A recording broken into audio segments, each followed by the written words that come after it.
মেয়েটাকে রোজ কলেজে বেরোনোর আগে শুনতে হতো, তুই তোর দিদির মতো রংটা যদি পেতিস। ইস, কেন যে তুই দিদির মতো সুন্দরী হলি না। ইস, তোর দিদি সব দিকে এক্সপার্ট, যেমন রেজাল্ট তেমনি দেখতে। আহা, গানের গলাটাও অনবদ্য। তুই যে কেন এমন গুণহীন হলি রে।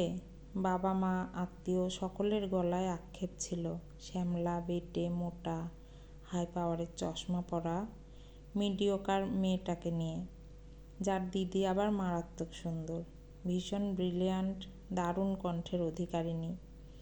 না না, আপনি ঠিক বুঝবেন না। তার সামনে ফেয়ারনেস ক্রিম এগিয়ে দিয়ে বলা, এটা মেখে দেখ যদি একটু গায়ের রঙটা পরিষ্কার হয়। শুনে শুনে তার কনফিডেন্স লেভেলটা কিভাবে নামিয়ে দিচ্ছেন আপনি। কিন্তু সবার আত্মবিশ্বাস এত সহজে ভেঙে যায় না।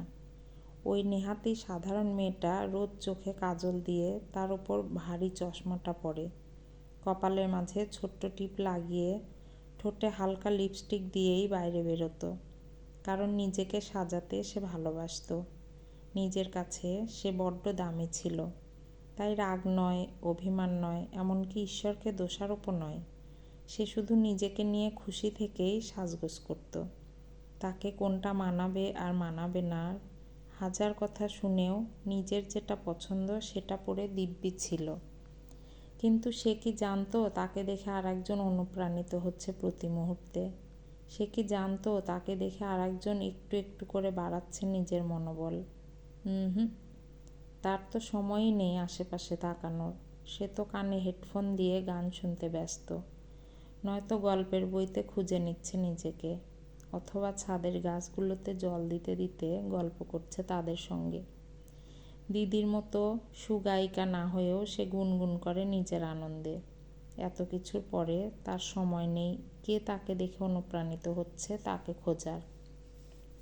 কিন্তু তারপরও সে প্রথম মেসেজটা পেল। কিভাবে ইগনোর করো তুমি সব নেগেটিভিটি?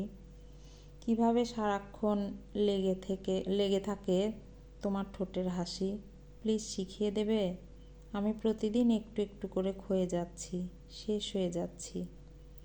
মেসেজের অন্যদিকের মানুষটা তারই পাড়ার মুখচোরা ছেলেটা, যাকে প্রতিদিন শুনতে হয়, দাদার মতো হতে পারলি না তো। দাদা তো 23 বছরে চাকরি জয়েন করেছিল, তুই 29-এ এসেও বাপের হোটেলে খাস। একই বাড়ির ভাত খেয়ে স্কুলে যেতিস। দাদা আজীবন ফার্স্ট হলো, আর তুই 10-এর মধ্যেও থাকতে পারলি না। ছেলেটা ইগনোর করতে পারে না কথাগুলোকে, বরং রক্তক্ষরণ হয় তার। হঠাৎই তার চোখে পড়েছিল মেয়েটাকে, পাড়ার মেয়ে। সবাই ওকে নিয়ে অনেক কিছু বলে, দিনরাত ওর দিদির সঙ্গে তুলনা করে। তারপরেও মেয়েটার ঠোঁট থেকে হাসি সরে না। ভারী মিষ্টি মেয়েটার মুখটা, বড় মায়া জড়ানো। বসন্তের এক মুঠো টাটকা বাতাসের মতো অনেকটা আনন্দ বয়ে নিয়ে চলে মেয়েটা নিজের সঙ্গে। চশমার ভেতরের চোখ দুটো যেন সর্বদা বাংময়। মেয়েটার সঙ্গে দেখা হলো, সমাজের চোখে হেরে যাওয়া ব্যর্থ দুজন ছেলে মেয়ের দেখা হলো। কখন যে সমাজকে বুড়ো আঙুল দেখিয়ে ওরা এ নীল গ্রহ থেকে ছিনিয়ে নিতে শুরু করলো টুকরো টুকরো আনন্দগুলো, সেটা এই সমাজের কেউ টের পেল না। লোকচক্ষুর আড়ালে ওরা গড়ে নিল নিজেদের ছোট্ট জগৎটুকু। সেখানে ছেলেটা মুগ্ধ দৃষ্টিতে বলে, আজ একটু বেশিই মিষ্টি লাগছে তোমায়। যেখানে মেয়েটা আলগোছে ছেলেটার কাঁধে মাথা রেখে বলে, তুমি পারবে জানো। এ গল্প প্রায় বছর 5-এর পুরনো। আজ ওদের নিজেদের জয়েন্ট বিজনেস শুরু হলো একসঙ্গে পথ চলা। রেজিস্ট্রি ম্যারেজ করেছিল বলে দুই বাড়িতেই একটু অসন্তোষ হয়েছিল। ওরা নিজেদের জগতে আর কাউকে ঢুকতে দেয়নি। দুজনের বিশ্বাসের মূল্য দুজনেই রেখেছে। তুমি পারবেই থেকে ওরা পারল থেকেই আরও অনেকে পারবে।